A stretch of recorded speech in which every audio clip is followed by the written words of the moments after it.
अब तक रोजगार मेले के अंतर्गत लाखों युवाओं को सरकारी नौकरियां दी गई हैं। इन युवा कर्मयोगियों के योगदान से विभिन्न मंत्रालयों और विभागों में कार्य क्षमता का विस्तार हुआ है।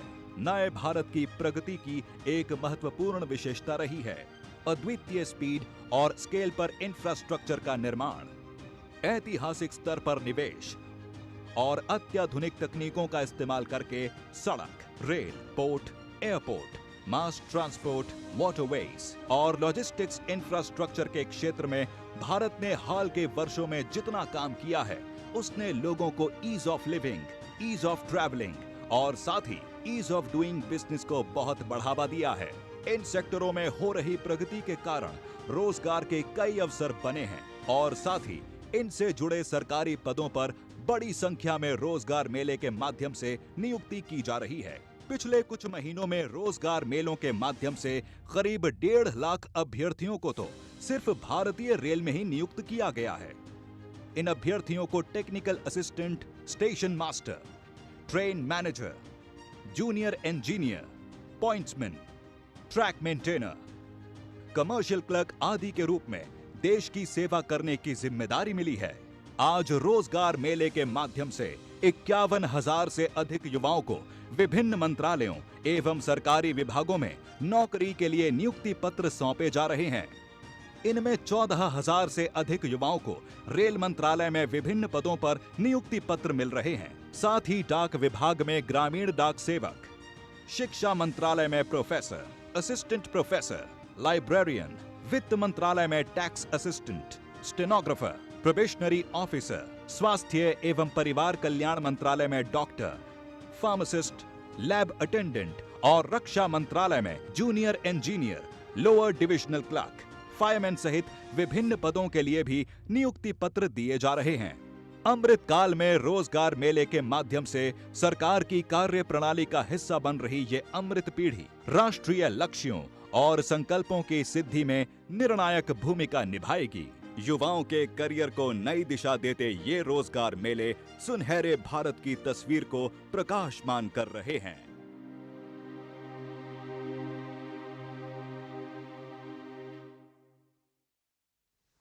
अब मैं आदरणीय प्रधानमंत्री जी से प्रार्थना करती हूं कि वे रिमोट का बटन दबाकर नियुक्ति पत्रों के वितरण के इस महाअभियान का शुभारंभ करें।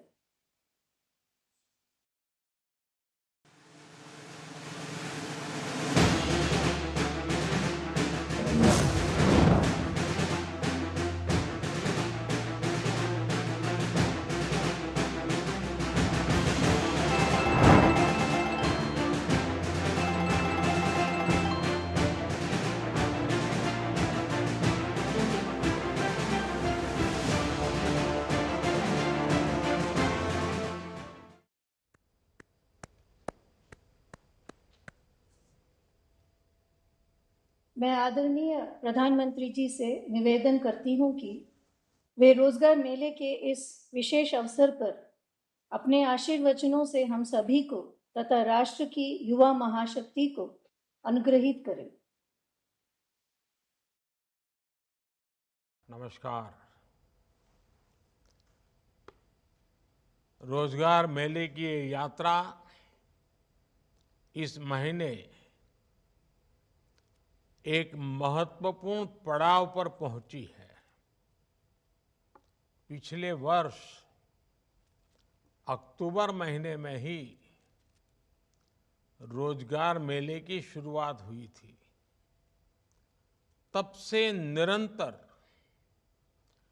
केंद्र और एनडीए शासित भाजपा शासित राज्यों में रोजगार मेले का आयोजन लगातार किया जा रहा है, बार बार किया जा रहा है। अब तक लाखों युवाओं को सरकारी नौकरी के नियुक्ति पत्र दिए जा चुके हैं। आज भी 50,000 से ज्यादा युवाओं को सरकारी नौकरी दी गई है। दिवाली में अभी कुछ ही समय बाकी है, लेकिन नियुक्ति पत्र पाने वाले 50,000 युवाओं के परिवार के लिए ये मौका दिवाली से जरा भी कम नहीं है। आप सभी ने कड़ी मेहनत से ये मुकाम हासिल किया है। इसके लिए आप सभी मेरे नौजवान साथी, विशेषकर हमारी बेटियां, बहुत बहुत बधाई के पात्र हैं। आपके परिवार को विशेष रूप से मेरी तरफ से बहुत बहुत शुभकामनाएं। साथियों, देश के अलग अलग राज्यों और केंद्र शासित प्रदेशों में आयोजित होने वाले रोजगार मेले युवाओं के प्रति हमारे कमिटमेंट का प्रमाण है। हमारी सरकार युवाओं के भविष्य को ध्यान में रखकर मिशन मोड में काम कर रही है। हम न सिर्फ रोजगार दे रहे हैं, बल्कि पूरे सिस्टम को पारदर्शी भी बनाए हुए हैं, जिससे नियुक्ति प्रक्रिया पर युवाओं का भरोसा बना हुआ है। हमने भर्ती प्रक्रिया को न सिर्फ स्ट्रीमलाइन किया है, बल्कि कुछ परीक्षाओं को रिस्ट्रक्चर भी किया है। स्टाफ सिलेक्शन कमीशन की रिक्रूटमेंट साइकिल में जो समय लगता था, वो लगने वाला समय अब करीब करीब आधा हो गया है। यानी सर्कुलर पत्र जारी होने से लेकर नियुक्ति पत्र देने तक के समय को काफी कम कर दिया है। इससे युवाओं के समय की बड़ी बचत हुई है। युवाओं के हित में सरकार ने एक और महत्वपूर्ण बदलाव किया है। एसएससी के कुछ परीक्षाओं को हिंदी, इंग्लिश और 13 क्षेत्रीय भाषाओं में लेना शुरू कर दिया है। इससे बड़ी संख्या में उन युवाओं को नौकरी के लिए आवेदन करने का अवसर मिल रहा है, जिनके रास्ते में भाषा की दीवार खड़ी थी। साथियों, आज भारत जिस दिशा में आगे बढ़ रहा है, जिस तेजी से आगे बढ़ रहा है, उससे हर सेक्टर में रोजगार के नए अवसर तैयार हो रहे हैं। आपने देखा होगा, कुछ ही दिन पहले गुजरात के धोरडो गांव को, आपको पता होगा धोरडो कच्छ जिले में पाकिस्तान की सीमा पर का गांव है। इस धोरडो गांव को यूनाइटेड नेशंस ने बेस्ट टूरिज्म विलेज के रूप में सम्मानित किया है। इससे पहले कर्नाटका के होयसला मंदिरों और पश्चिम बंगाल के शांति निकेतन को वर्ल्ड हेरिटेज साइट की पहचान मिली है।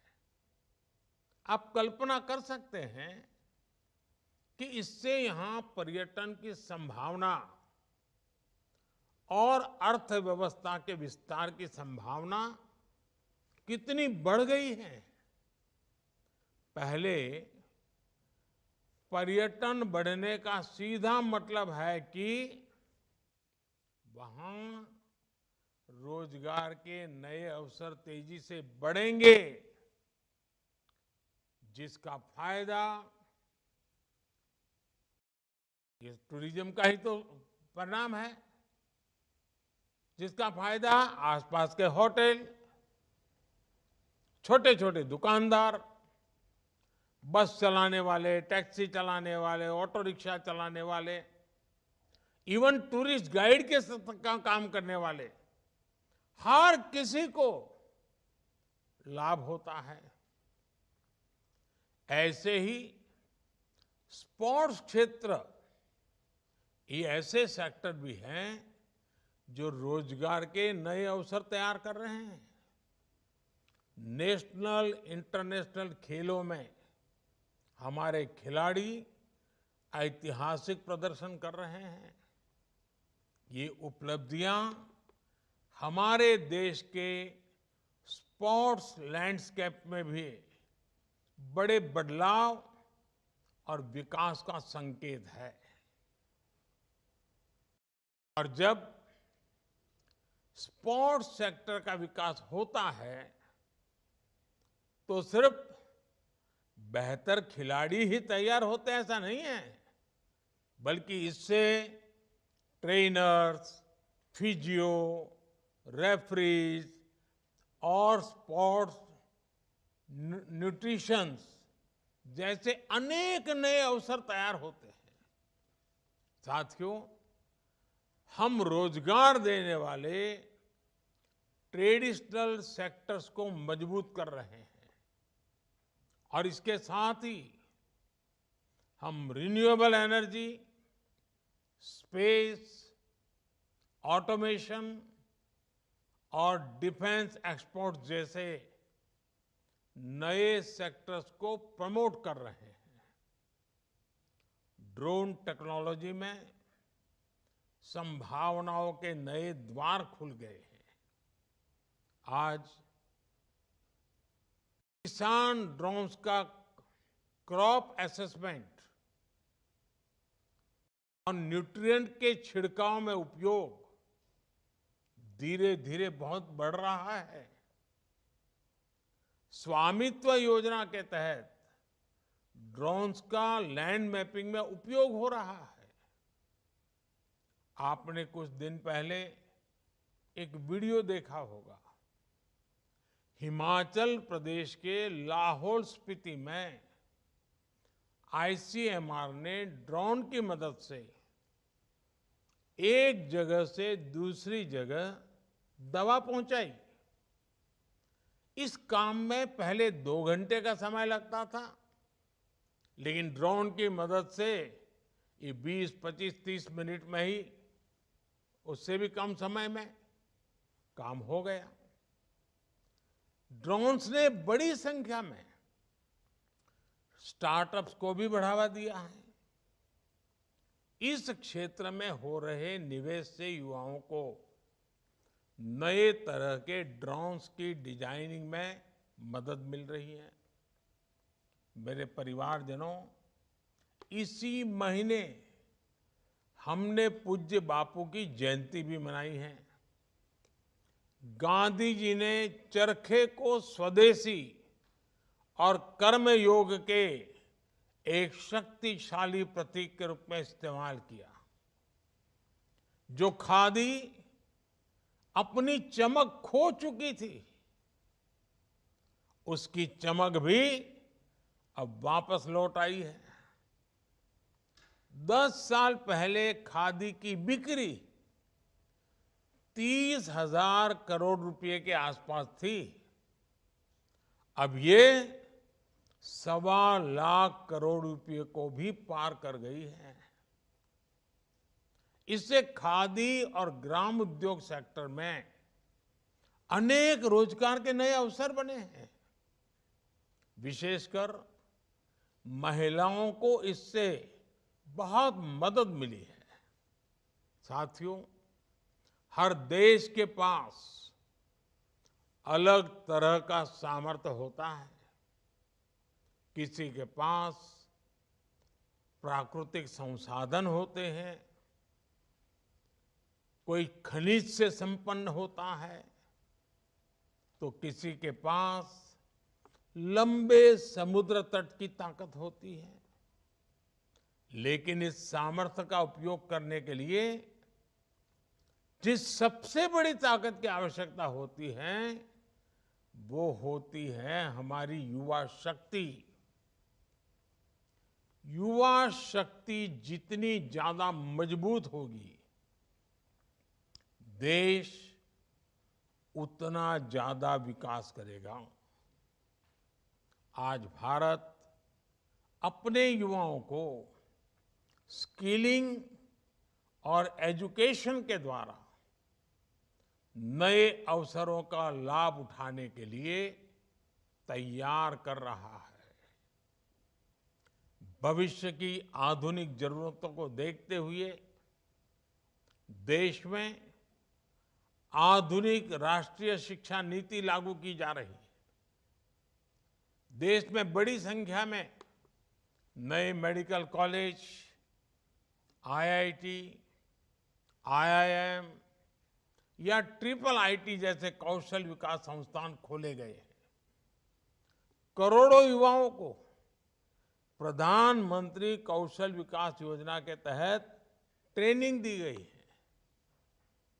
हमारे देश में करोड़ों कारीगर अपने पारंपरिक व्यवसायों के माध्यम से आजीविका चलाते हैं। ऐसे विश्वकर्मा कारीगरों, उनके लिए पीएम विश्वकर्मा योजना भी शुरू की गई है। आज तकनीक के दौर में सब कुछ तेजी से बदल रहा है, इसलिए हर किसी को अपने हुनर और ज्ञान को अपडेट करते रहना होगा। कोई भी नई स्किल सीखने के बाद ये बहुत जरूरी है कि उसे निरंतर अपस्किल और रीस्किल किया जाए। पीएम विश्वकर्मा योजना के तहत कारीगरों के ट्रेडिशनल स्किल्स को मॉडर्न टेक्नोलॉजी और टूल्स से जोड़ा जा रहा है।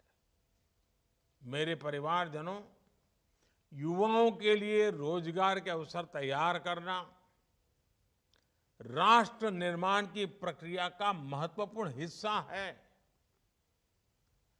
ये विकसित भारत के लक्ष्य को हासिल करने की दिशा में एक जरूरी कदम है।